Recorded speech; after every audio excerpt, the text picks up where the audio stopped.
สนามแล้วเอาเป็นว่าพวกเขาจะให้ท่านผู้ชมได้ติดตามภาพบรรยากาศของนักกีฬาทั้งสองทีมที่จะเก็บลงสนามท่านผู้ชมติดตามเราแฟนคลับศิลปินมาสปอนเซอร์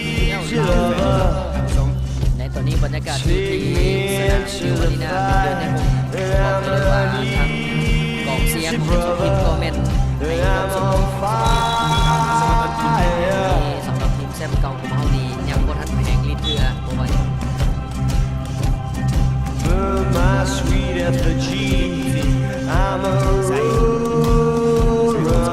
ยิงกันมาดิโอ้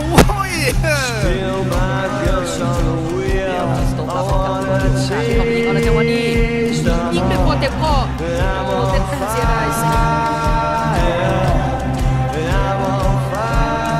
ยิงไก่ลงกันมาดิโอ้โห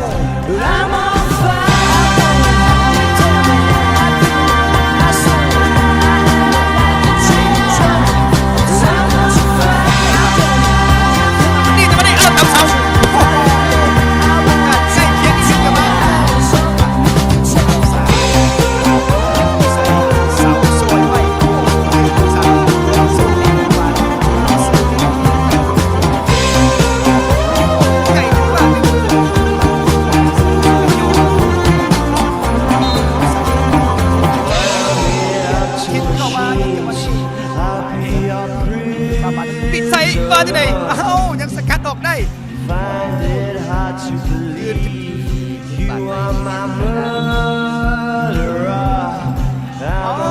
ลักยิงโอ้โห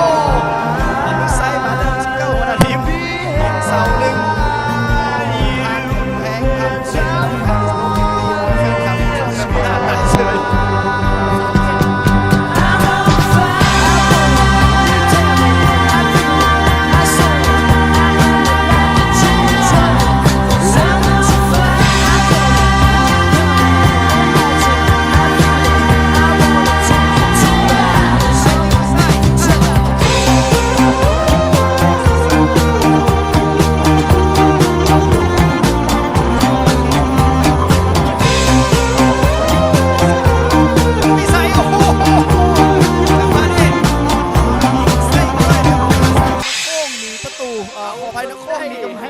เอาจนได้สำหรับพิสัย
จบการแข่งขัน